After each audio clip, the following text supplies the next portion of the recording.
बिस्मिल्लाहिर्रहमानिर्रहीम। अस्सलामु अलैकुम वरहमतुल्लाहि वबरकातुहू। ज़िला इंचार्ज व नायब सदर महाराष्ट्र मजलिस इत्तेहादुल मुस्लिमीन जनाब यूसुफ मुंजानी साहब, मजलिस इत्तेहादुल मुस्लिमीन अमरावती के सदर मेरे भाई हाजी इरफान साहब, शहनशीन पर तशरीफ़ फरमा मोहम्मद इकबाल साहब, शहजाद खां साहब, सलाहुद्दीन खां साहब, अब्दुल हमीद साहब और मजलिस इत्तेहादुल मुस्लिमीन के दीगर मोअज़्ज़िज़ रुफ़क़ा, मोअज़्ज़िज़ हाज़रीन इकराम, बुज़ुर्गान कौम और मिल्लत, मजलिस के 25 उम्मीदवार, मेरी इज़्ज़तदार माँ और बहनों, गयूर नौजवान साथियों, मैं आप तमाम का शुक्रगुज़ार हूँ कि आपने अपना कीमती वक्त निकाल कर आज के मजलिस इत्तेहादुल मुस्लिमीन के इंतखाबी जलसे में आपने शिरकत की। मैं फिर से आप तमाम का शुक्रिया अदा करता हूँ कि पिछले जब बल्दी इंतखाबात हुए थे तो आप तमाम ने मिलकर अपनी इत्तेहाद की ताकत और क़ुव्वत के बलबूते पर मजलिस इत्तेहादुल मुस्लिमीन के 10 अरकान बल्दिया को आपने कामयाब किया। मैं आपके सामने ये दरख्वास्त और गुजारिश करने के लिए आया हूँ कि इस बार भी आप लोग अपनी शनाख्त और अपने इत्तेहाद और अपनी लीडरशिप को कामयाब करने के लिए 15 जनवरी के दिन आप अपने के वोट का इस्तेमाल करिए और पतंग के निशान पर बटन दबाकर आप मजलिस इत्तेहादुल मुस्लिमीन को कामयाब और कामरान करिए। मेरे अज़ीज़ दोस्तों और बुज़ुर्गों, बहुत से मसले मसाइल हैं और इंशाअल्लाह ताला मुझे यकीन है कि मजलिस इत्तेहादुल मुस्लिमीन ने अच्छे उम्मीदवारों को आपके सामने पेश किया, जो काबिल हैं, जो मेहनत करना चाहते हैं, जिनके पास एक जज्बा है, जुस्तजू है, एक तड़प है। और मैं आपको यकीन दिला रहा हूँ कि इंशाअल्लाह ताला ये उम्मीदवारों की कामयाबी के बाद आप ख़ुद महसूस करेंगे कि जो बात असदुद्दीन ओवैसी आज आपके दरमियान में खड़े होकर जाएगा, वो मजलिस के तमाम उम्मीदवार जिसको अल्लाह अपने फ़ज़्ल व करम से कामयाब और कामरान करेगा, वो अमरावती और अपने प्रभाग के तमाम राय दहिंदगान के उम्मीदों पर उतरेंगे।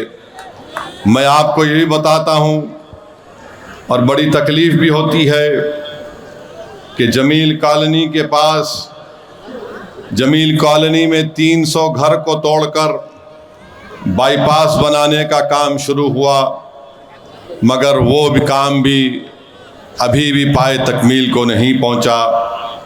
बल्कि मैं तो देवेंद्र फडणवीस को, एकनाथ शिंदे को और अजित पवार को उनकी काहली पर मुबारकबाद देता हूं कि ये जो पुल बन रहा है, नहीं मालूम कौन सा ताजमहल बनाने जा रहे हैं। यानी अजीब व गरीब मामला है। जब कभी भी मैं आता हूँ अमरावती को, लोग बोलते साहब बन रहा है, बन रहा है। यानी क्या बनाना चाहते हैं नहीं मालूम। लगता है ट्रिपल इंजन का इंजन यहाँ पर अमरावती में चलता ही नहीं है। और मुझे यकीन है कि ट्रिपल इंजन मजलिस के पतंग के सामने फेल होगा 15 तारीख के दिन इंशाअल्लाह ताला। और मैं ख़ास तौर से आपसे अपील कर रहा हूँ कि लीडरशिप को मजबूत करिए। मेरी लीडरशिप को नहीं, अपने आप को नेता बनाइए। अगर यहाँ से मजलिस के उम्मीदवार रुकने बल्दिया मुंतखब होंगे इंशाअल्लाह अल्लाह के फजल व करम से और आपकी दुआओं से, तो वो नेता बनेंगे। और हो सकता है कि इंशाअल्लाह ताला उन्हीं के दरमियान से कोई ऐसे काबिल लोग भी निकलेंगे जो सिर्फ अपने आप को रुकने बल्दिया की हद तक महदूद नहीं रखेंगे, बल्कि इंशाअल्लाह ताला एक दिन आएगा जब अमरावती से तुम्हारा MLA होगा मजलिस इत्तेहादुल मुस्लिमीन का। और याद रखो मेरी इस बात को, ये मैं समझना कि असदुद्दीन ओवैसी जज्बात में हमको बहा कर लेकर जा रहा है। यकीनन वो दिन आएगा कि यहाँ से तुम्हारा MLA भी होगा और इंशाअल्लाह ताला तुम्हारे ही सफ़ों से कोई खड़ा होकर यहाँ का मेंबर ऑफ पार्लियामेंट बनकर भारत की सबसे बड़ी पंचायत में यहाँ की जनता की आवाज़ को उठाएगा। मेरे अजीज़ दोस्तों और बुज़ुर्गों, नौजवानों, ख्वाब देखना शुरू करो और इंशाअल्लाह ताला तुम जितने ऊंचे ख्वाब देखोगे, हम सब मिलकर इंशाअल्लाह ताला उन ख्वाबों को पूरा करेंगे। मैं आपको बता रहा हूँ कि मजलिस इत्तेहादुल मुस्लिमीन ने अपने अहिया से लेकर आज तक और इंशाअल्लाह ताला सुबह क़यामत तक मजलिस इत्तेहादुल मुस्लिमीन इज्तिमाइयत को फ़रोग़ देती आई है। मजलिस कभी इनफरादियत को फ़रोग़ नहीं दिया है। लोग आएंगे और चले जाएंगे। असदुद्दीन ओवैसी जैसे 56 लोग आकर मजलिस की खिदमत करके चले जाएंगे, मगर मजलिस इंशाअल्लाह ताला आबाद रहेगी, शादाब रहेगी और ताकतवर रहेगी। तो मैं आपसे अपील कर रहा हूँ कि आप शख्सियत को नहीं बल्कि इनफरादियत को देखिए। ये हम तमाम की इज्तिमाई मेहनत का नतीजा है कि आज अल्लाह ने अपने फजलो करम से मजलिस इत्तेहादुल मुस्लिमीन को मुकाम अता किया।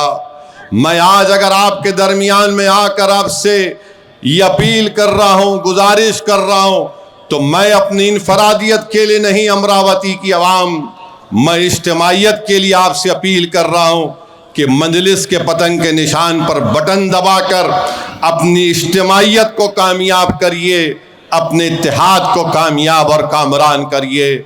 और याद रखिए, जो लोग हमेशा की तरह मजलिस पर तनकीद करते हैं कि मजलिस फ़िरक़ा परस्ती को फ़रोग़ देती है, तो मैं उनसे पूछना चाहता हूँ, महाराष्ट्र जो भारत का दूसरा बड़ा प्रदेश है, यहाँ पर हर जात हर बरादरी का एक सियासी नेता है।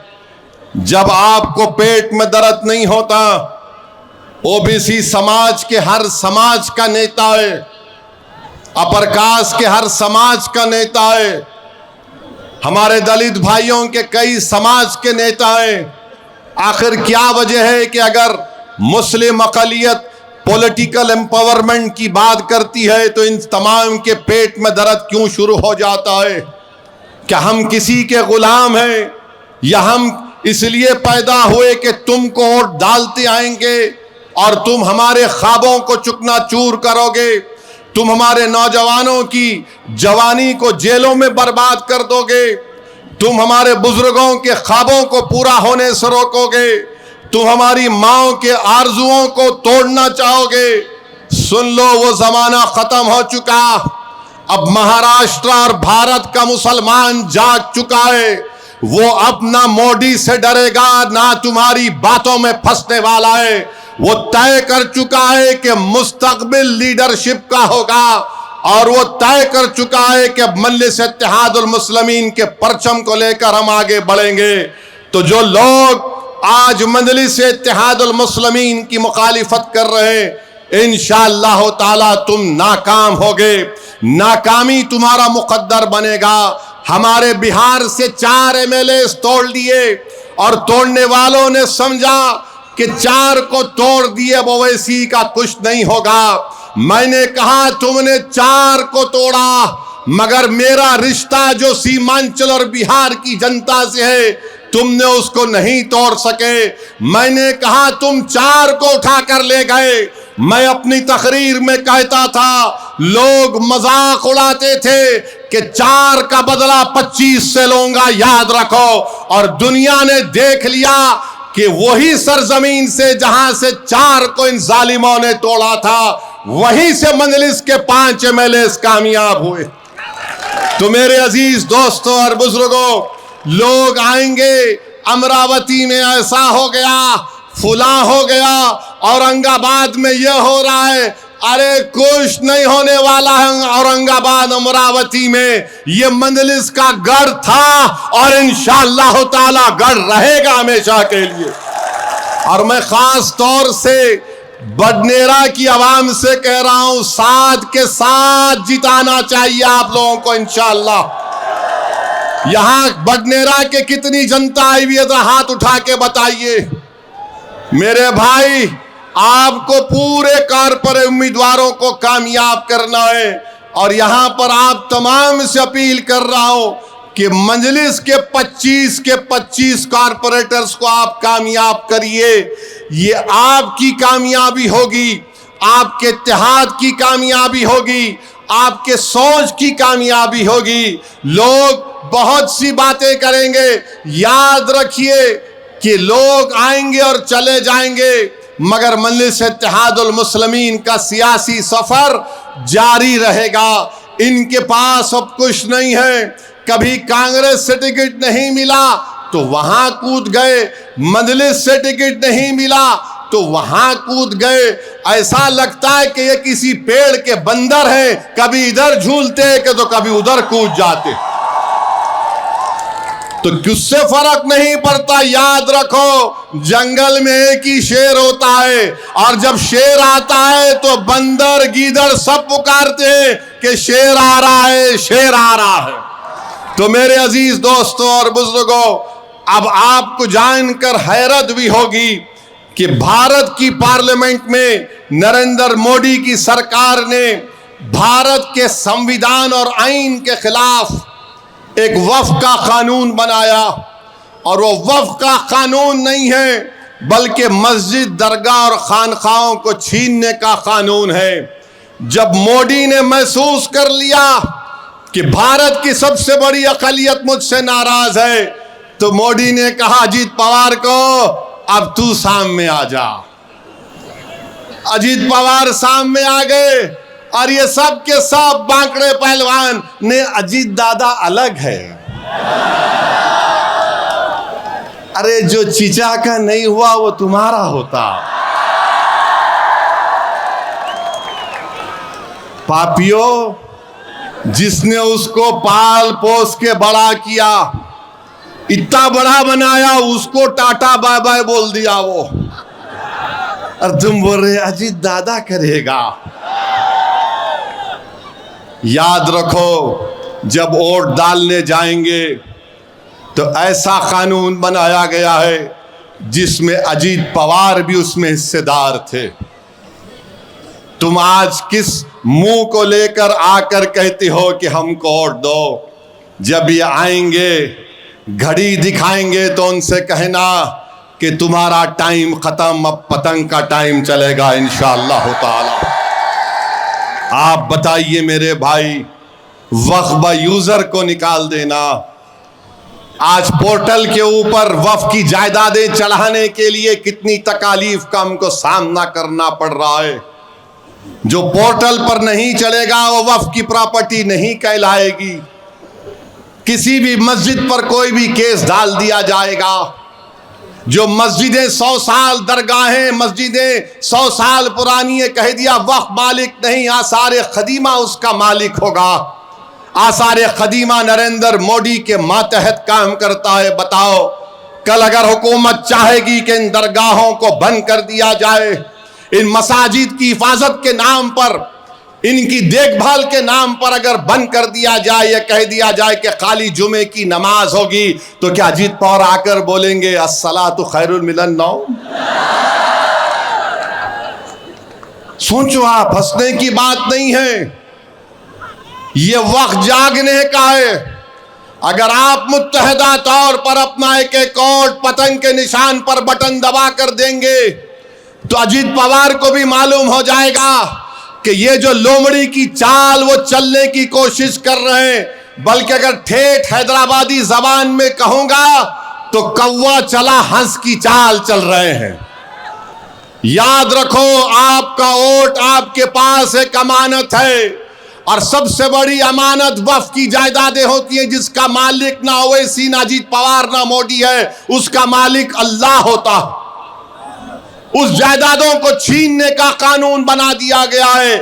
और अफसोस होता है कि हमारे भाई एक इलेक्शन जीतने के लिए आप अपने सफों में इंतशार पैदा करने की कोशिश कर रहे हैं।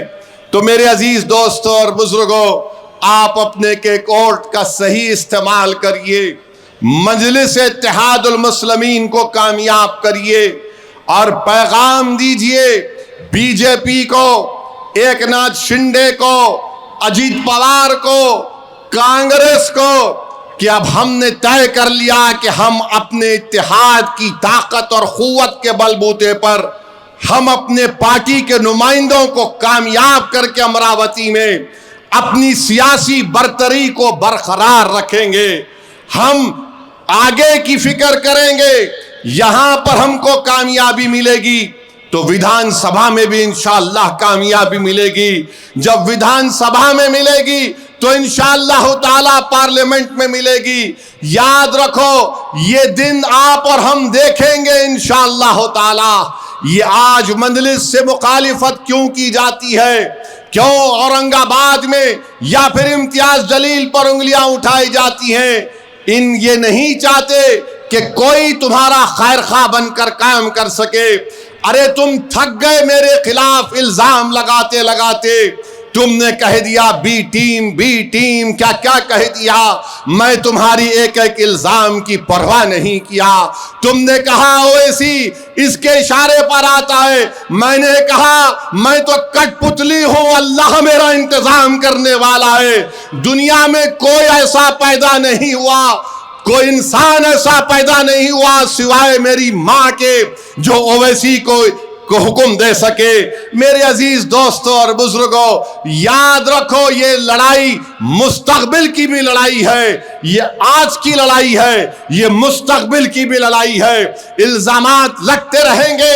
अरे जरा अपने अतराफ में नजर उठा कर देखो, महाराष्ट्र और भारत में हर समाज के पास उनका एक नेता है और तुम्हारे पास, हमारे पास कोई नेता नहीं है। अगर तुम समझते कि ओवैसी तुम्हारा नेता ही नहीं, मैं नेता बनाना चाहता हूं। मैं तुम्हारा खादिम था और हमेशा तुम्हारा खादिम रहूंगा। मैं नेता बनाना चाहता हूं। मैं नहीं मालूम मेरी जिंदगी का चिराग अल्लाह कब गुल कर दे, मगर मैं अल्लाह से दुआ यही करता हूं कि परवरदिगार, तूने जो बेशुमार नेमतों से मुझे नवाजा, मुझे इस नेमत से भी नवाज दे मेरी आंख बंद होने से पहले, कि एक नहीं बल्कि सौों की तादाद में इस गरीब और मजलूम कौम की जो तेरे हबीब की उम्मत है उसके नेता बन जाए, ताकि वो अपने मुस्तकबिल के फैसले कर सके, ताकि वो अपनी शरीयत की हिफाजत कर सके, ताकि अपने नौजवान बच्चों को पढ़ा सके,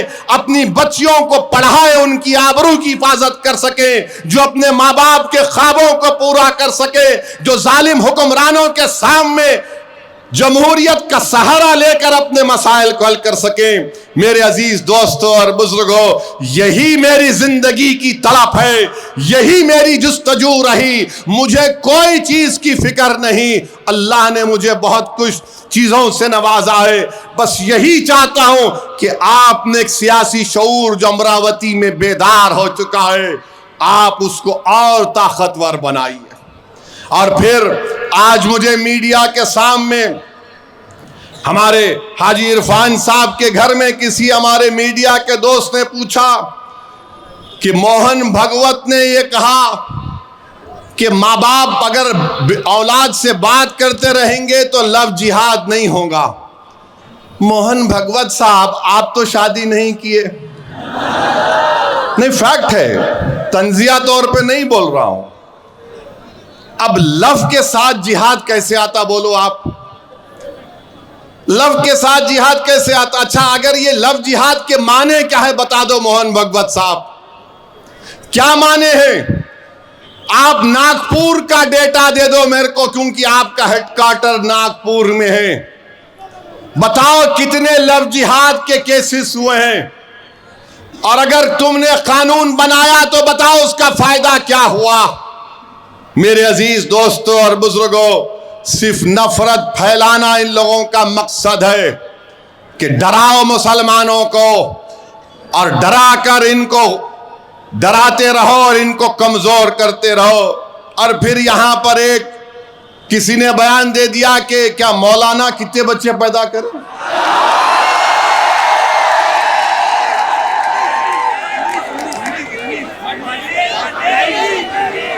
मौलाना 19 बच्चे पैदा किए। मौलाना मैं हार गया 6 में, आप 19 में कामयाब हो गए। मेरे को 6 है, दाढ़ी वाइट हो जा रही। मौलाना से मिलना चाहूंगा, पुंजानी साहब जरा मिला दो। उनका हाथ लेके चूमता हूं अम्मा। तो किसी ने कह दिया हमको भी 4 पैदा करना है। 4 नहीं 8 पैदा करवा। कौन रोक रहा आपको? करो, पैदा करो। अरे खुद मोहन भागवत बोल रहे बच्चे पैदा करो। चंद्रबाबू नायडू मोदी के साथ है, बच्चे पैदा करो। अब पैदा कहीं को नहीं कर रहे, करो ना, पैदा करो। 19 पैदा करे तुम, 4 नहीं तुम भी 20 पैदा करना। तुम्हारे को भगवान का वास्ता तुम भी 19 या 20 पैदा करना। ये क्या है? मजाक है हर चीज में। अरे जालिमों, पढ़ो। तुम अगर थम्स अप है तो थम्स अप का इलाज मेरे पास नहीं है। भारत में जो डेमोग्राफिक डिविडेंड है, सबसे ज्यादा 40 साल से कम उम्र नौजवान भारत में है। दुनिया में किसी मुल्क में ऐसी नौजवान आबादी नहीं है। 60% आबादी भारत की 40 साल से कम उम्र की है। उनको आप नौकरी नहीं दे रहे, उनको आप सिखा रहे नहीं कोई स्किल, उनको आप कोई जिंदगी का मकसद नहीं दे रहे। आर्मी में जाते थे, आपने आर्मी को बंद कर दिया और कहा कि फुला नया चीज निकाले हम उसमें चले जाओ। और मोदी और आरएसएस बोल दिए नौकरी नहीं दे सकते, तुम गौ रक्षक बन जाओ, तुम लव जिहाद करके रास्ते पे चले जाओ। और आपको मालूम कि उत्तर प्रदेश के मुख्यमंत्री बाबा बहुत बड़े साइंटिस्ट हैं, बहुत बड़े साइंटिस्ट हैं। माने दुनिया में उनके साथ कोई साइंटिस्ट आज तक पैदा नहीं हुआ। नहीं, सही बोल रहा हूं। बाबा ने बोला कि अब मुसलमानों की बस्तियों में जाकर तलाश करो बांग्लादेशी कौन है। तो बाबा ने बोला कैसे पहचानना? बेचारे पुलिस वाले सीएम हैं, बोले जाओ और जाकर मुस्लिम बस्ती में जाकर पूछो तुम बांग्लादेशी है। वो बोलेगा नहीं है। तो बाबा बोले फोन लेके उसकी पीठ पे रख के बोलना, फोन बोल रहा इन्हें बांग्लादेशी है। आप बताइए, फोन को पीठ पे रख के बाबा बोल रहे बांग्लादेशी है। बाबा कभी किसी के सर पे रख के देखना, इसमें भेजा है भी नहीं है। बेचारा एक 75 साल का बिहार अररिया का बूढ़ा बोल रहा मैं बिहार का हूं। नहीं, तुम बांग्लादेश के है। हम फोन लगा के पीठ पे फोन रख दिए, उन्हें बोल दिया। जिस्म पे बहुत से जगह पे लगा के बोल सकते क्या क्या हो रहा, समझे ना तुम। मेरे अजीज दोस्तों और बुजुर्गों, ये हाल करके रख दिए। जलगांव में सुलेमान पठान को उसके दोस्तों ने मिलकर मॉब लिंचिंग कर दिया। ये जो अजीत पवार का खंडवा डाल के फिर रहे, जरा तुम पूछ सकते जाकर? तुम ना वफ के कानून पर पूछ सकते, ना तुम वो पठान बच्चा जिसको उसके बचपन के दोस्तों ने मार मार कर कत्ल कर दिया। 4-5 पीढ़ी उस गांव में रह रही थी, जलगांव में सुलेमान पठान की 5 पीढ़ी उस गांव में रह रही थी। अब उसके बाप ने कहा कि मैंने बेटे को खो दिया, आप मेरी जान का खतरा है, गांव छोड़ के चला गया। ये ट्रिपल इंजन की सरकार के कारनामे हैं मेरे अजीज दोस्तों और बुजुर्गों। पूछो अजीत पवार से क्या किया तुमने? तुम्हारे पास कोई अल्फाज नहीं है। महाराष्ट्र में पहला मॉब लिंचिंग मोहसिन शेख का 2014 में हुआ था।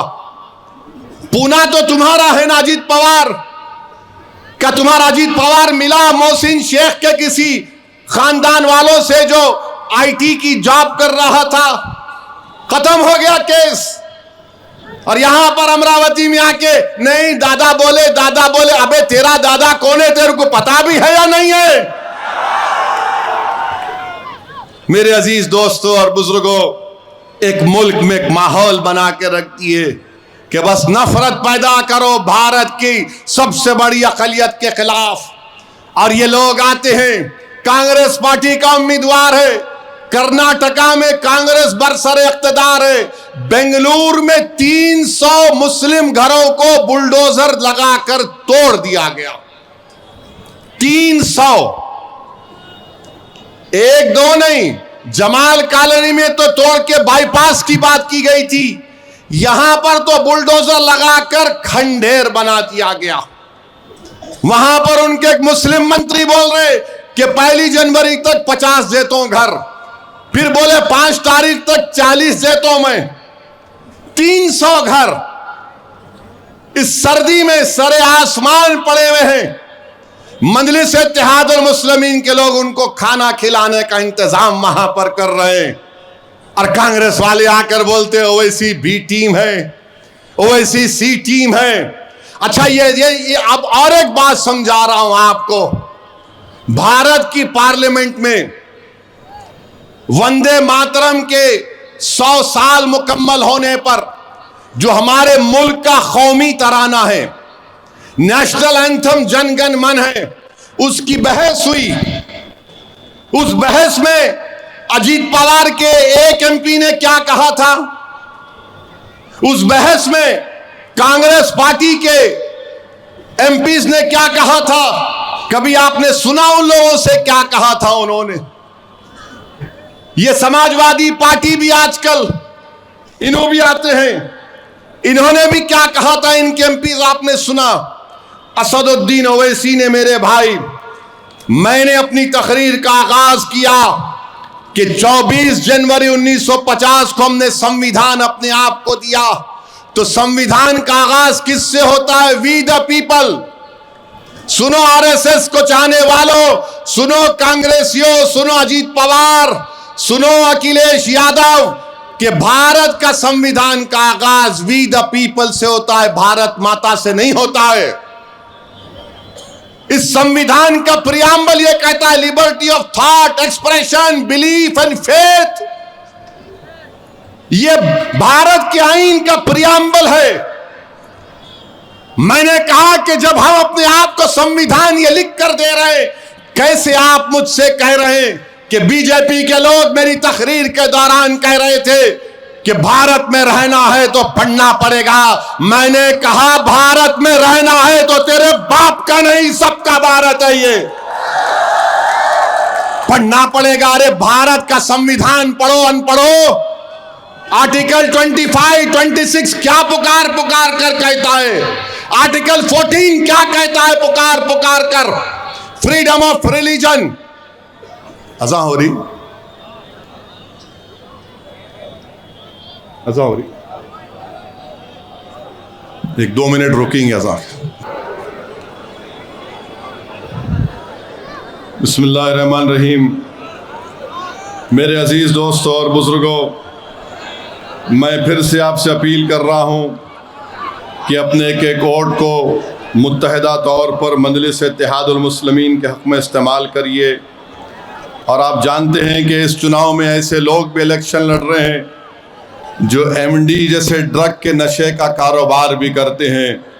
मैं उनका नाम लेकर उनको अहमियत नहीं देना चाहता हूं, मगर आप लोग जानते हैं कि ऐसे लोगों से हमको होशियार रहने की ज़रूरत है।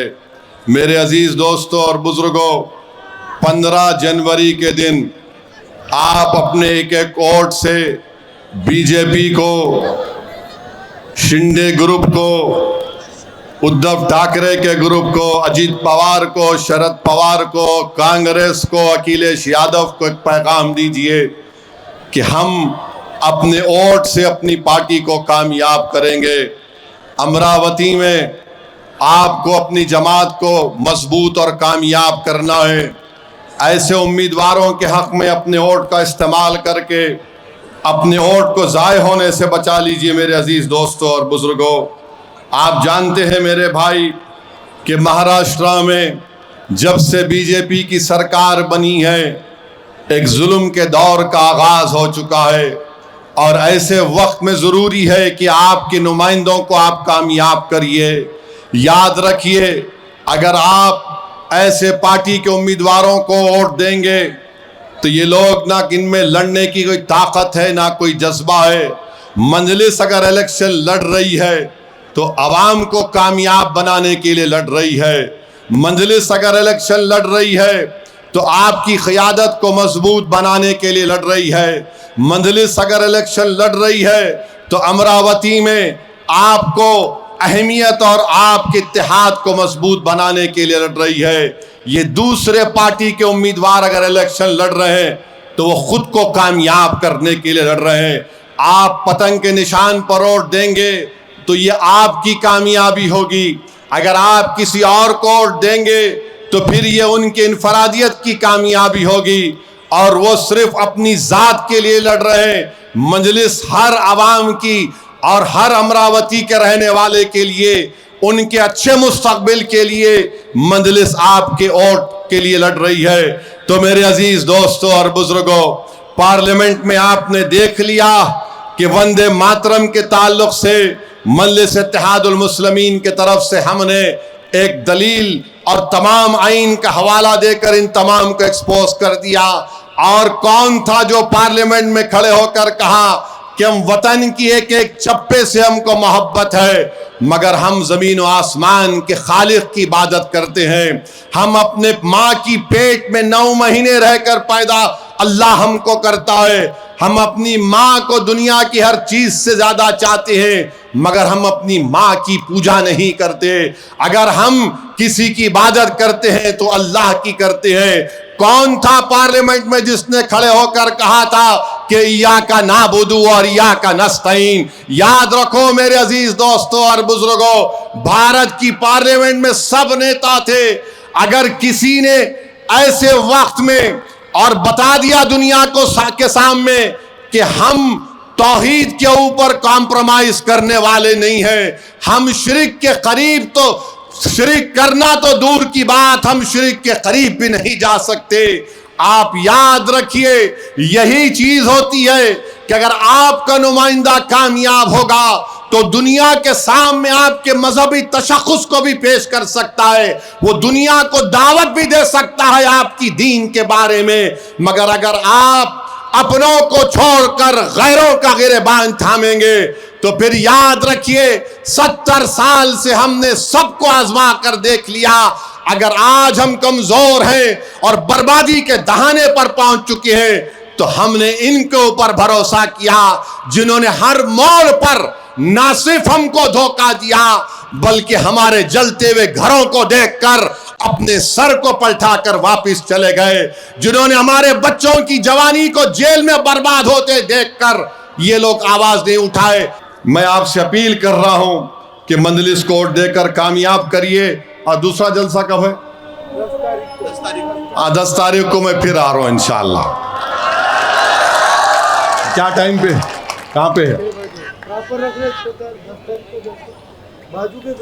बाजू के ग्राउंड में आप आएंगे ना?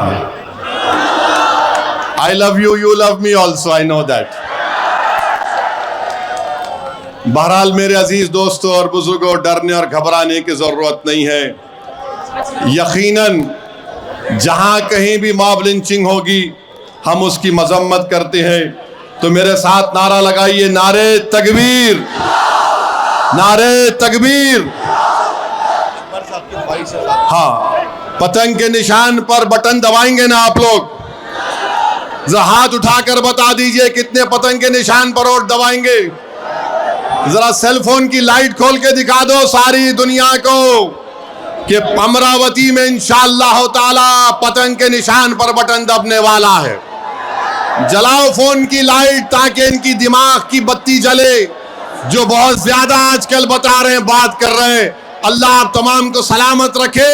मजलिस इत्तेहादुल मुस्लिमीन जिंदाबाद, नारे तकबीर। तो इंशाअल्लाह 10 तारीख को मुलाकात होगी। अस्सलाम वालेकुम।